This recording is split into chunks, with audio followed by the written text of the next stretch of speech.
I'm Daniel. My parents passed away in a car accident during the winter of my 3rd year of junior high. At that time, my younger brother John had just entered elementary school and couldn't do much without someone's help. Our relatives weren't unkind people, and they mourned our misfortune with us. However, all their households had circumstances that made it impossible for them to take in both a 15-year-old and 7-year-old child. Essentially, we had no one to rely on. So, although I had plans to go to high school, I decided to give that up. Instead, I began working as a construction worker at a local construction company from the spring. While my classmates were attending high school and enjoying their youth, I had to work from morning till evening, sweating it out. It was tough, and people around me who didn't know my situation suspected poor academic ability or bad conduct, which sometimes made me feel miserable. But watching over and raising my little brother was much more important. I didn't want him to feel lonely, and I wanted him to live as normally as possible. Therefore, I worked my tail off every day, doing house chores even though I wasn't used to it, and helping him with his studies at night, spending all my time raising him. Perhaps, thanks to that, he grew up to be a studious and hard-working young man, progressing smoothly from middle school to high school, then to university, and eventually getting a job. Intelligent and hard-working, he is the pride of my life. When John went to college, a relative who helped him financially said, "It's because of you, Daniel, your hard work, that John grew up so straight." I was prouder than ever. One day, my adorable younger brother brought his girlfriend home. She was the daughter of a large company. She certainly had good manners and seemed smart. I wouldn't use the term a mismatch in social status nowadays, but considering our family's circumstances, the relationship between him and her felt exactly like that. Though he was clearly smitten, I found myself quite intimidated by her refined aura. Moreover, we never had much female company in our house, so I had zero experience entertaining women, which made me very nervous. Despite the nerves on my part, it seemed to have been worth it. His girlfriend showed appreciation for our hospitality, and she treated me kindly, acknowledging me as her boyfriend's brother. I envied him for having such a wonderful person as his future wife. I wanted them to be absolutely happy, so I wanted to cherish my sister-in-law as much as him, at least at first. Since then, John's girlfriend has come to my house several times. Although she seemed uncomfortable in our small house, she behaved cheerfully most of the time. I was happy to think that she was getting used to our house. As if to validate that feeling, when it was decided that he and she were to get married, I felt even more relieved and delighted. However, it was a Sunday, just about a week before the wedding ceremony. Though I had the day off and was taking it easy at home, I received a call on my cell phone from John's girlfriend. Even though it was only over the phone, her voice sounded very different from when she was with him, and she sounded upset. "Brother-in-law, about John's and my wedding next week. Could you not attend?" "What do you mean?" I asked, surprised, but she continued without paying attention. "Well, you see, my family has a fair bit of stature. I can understand John being there because he's brilliant and handsome regardless of his background. But for someone like you, Daniel, who lacks educational and professional credentials, to be part of our family is a bit troubling, let's say. It's not just about me. I can't put my parents through the embarrassment or discomfort." She spoke clearly, not mincing words. John had told me that he liked her straightforward personality, but to me, it was just cruel. "I understand that legally you can't sever the ties of brotherhood, so I'll give up on that. But at the very least, I would like to pretend you don't exist. All I'm asking is for you to not attend the wedding and not be present at family gatherings. Can you do that, for the sake of John's and my bright future?" Regardless of how she feels, when she says it's for his bright future, I can't deny her words. After all, I've lived my life up until now for his happiness. I can't go against that policy at this point, even if that meant I couldn't be present on his big day. "I understand your point. I too have lived long enough, and it's not like I haven't been told about my lack of education and career credentials. If my absence will be beneficial for John and you, I will not attend the ceremony. Is that okay? Yes, I really appreciate it. As soon as I confirmed my absence, her mood seemed to brighten, and she said goodbye in the cheerful voice I was familiar with, and hung up the phone. After the call, I felt a wave of exhaustion and ended up slumping on the floor. Even though I said all that, it doesn't mean that I'm not upset. Rather, the fact that someone who is going to be family, his wife, thinks of me in such a way is sad. What's most painful is not being able to attend his wedding. I wanted to take our parents' portraits there and celebrate with the four of us as a family. But I can't deny it. The truth is, my academic abilities are not strong, and my employment history is not something to be proud of. It was my own decision to give up on pursuing a higher education, so the one to blame is actually me. I'm the one dampening his new beginning. I'm the one casting a shadow over his important milestone. As I fell into deep self-loathing, I spent the day feeling depressed. After being in a daze all day, unable to focus on anything, he returned home after finishing work. While having dinner, he shared various things with me about the wedding reception, honeymoon, and their future life. However, due to what he had said earlier, I found it difficult to come up with a witty response or engage in a meaningful conversation. "Daniel, what's wrong? Are you feeling ill?" John looked at me worriedly, but I didn't know how to respond. I'm not particularly bright and I'm bad at lying. So in times like these, I usually speak up, but I don't want to say anything bad about the woman who is about to become his wife. However, if he were to say the same thing as her, then I could accept it. I could bear to graciously decline attending the wedding. Afterwards, realizing the importance of my relationship with him, I mustered the courage to be honest and share all my feelings and thoughts, even though I knew it might make him dislike me.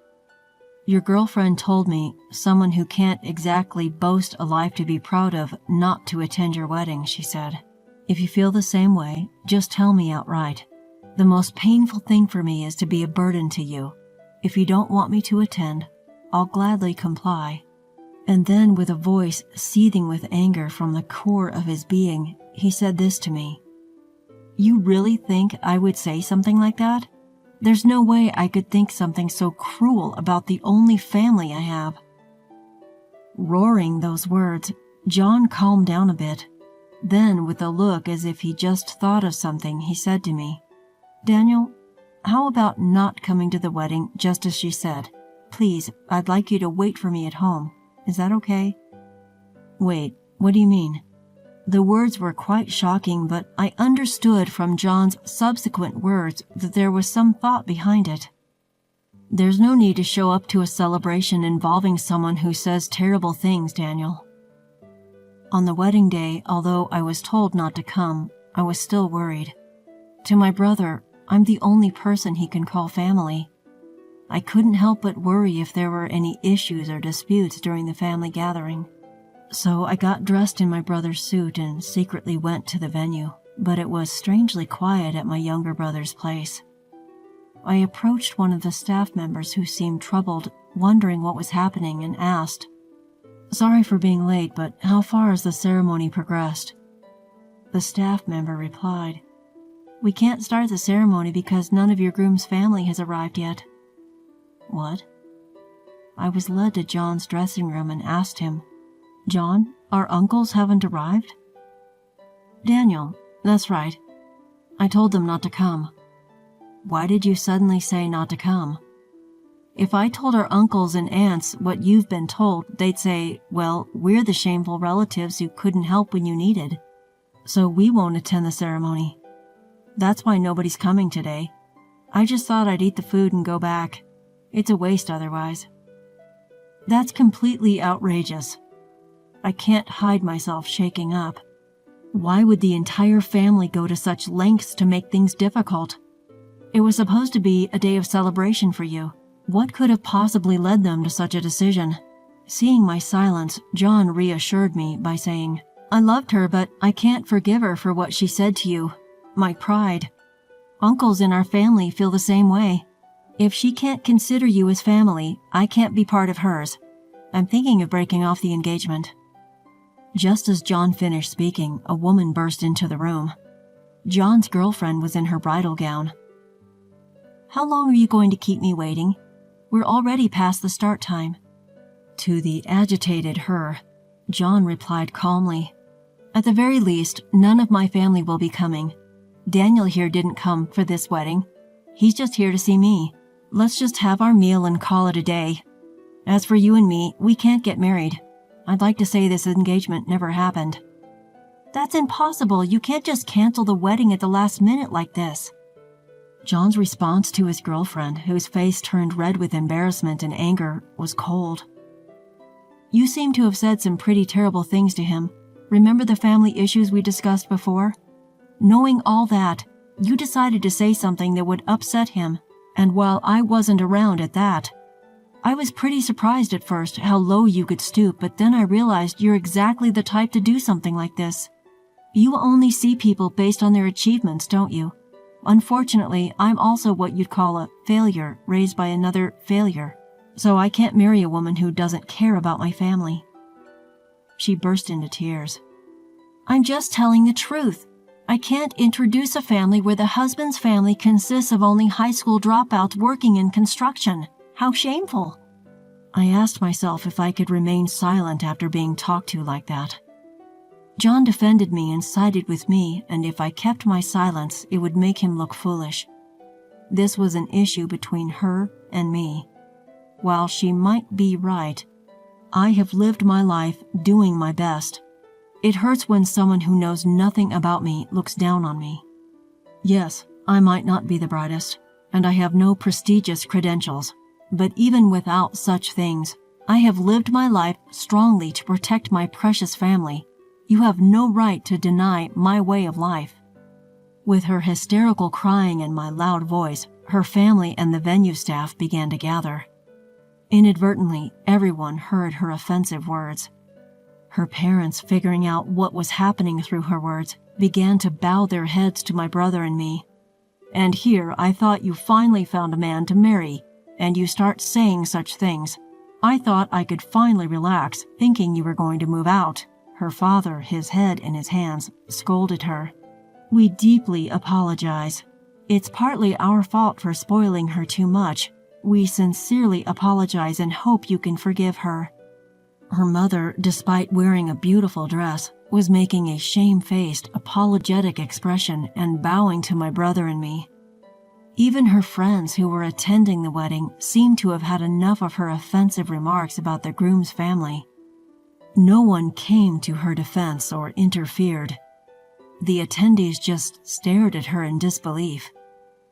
Even she, usually so glib, was left speechless. Perhaps she finally realized the reactions her words were causing, or maybe she finally understood the disastrous situation she had created. "I was 7 when our parents died," John began. "My older brother, who started working as soon as he finished middle school, has been sacrificing so much for me. His life isn't something that just anyone can emulate, and even if I was in the same position, I don't think I could have done it. Even if one has a good education, it doesn't guarantee they can live that way. I knew this even when I was 7, but you couldn't understand that. You're less mature than a 7-year-old. I can't marry a child, and I don't want to. So I'm breaking off our engagement. I don't want to see you anymore." After saying this, John apologized to her parents for the abrupt cancellation and then to the staff. Though he had apologized very respectfully and humbly, it was also a clear statement that he had no intention of changing his stance. She, who ruined one of life's biggest turning points, her wedding, through her own actions, stared blankly at the aftermath. "You have a family who scolds and protects you in times like these, right? My younger brother, too, when he heard about our phone call, was angrier than me. While educational background and work history are certainly important, for me, he is far more important than any of those things. So, knowing he outright refused to marry someone like you, I'm a little relieved now." She cried again. It was probably the only thing she could do. And so, the wedding ceremony was canceled before it could even begin. Afterward, John really did break off the engagement with her. Since they hadn't submitted their marriage license yet, there were no procedures to be taken care of, and he quickly cut ties with her. Later, some attendee disseminated photos of the scene online, and it seems that she and her family lost their standing at work because of this. She probably won't be able to date or marry for a while. It's probably a good medicine for her who was so arrogant. John says that she took care of the entire cost of the wedding cancellation. Of course, it's only right since she was the one who caused this mess and we, the victims, don't need to worry about it. I'm grateful to him. I don't know anyone else who would get so angry for me. Not just because we're family, but because he respects me as a person, and although this isn't the ideal circumstance, I got to learn this again. After this incident, it feels like our bond as brothers has deepened even more. I'm really proud of John, whom I've raised with care even though we don't have parents, for growing into such a fine person. Encouraged by him, I started studying for my high school equivalency exam, something I'd been contemplating for a while. A year later, I passed the exam and switched jobs. It's a completely different field from what I was doing, but learning something new is fun. While working hard, I got my first girlfriend. Of course, she's a woman who values me and my precious family. I plan to invite her over and introduce her to John soon.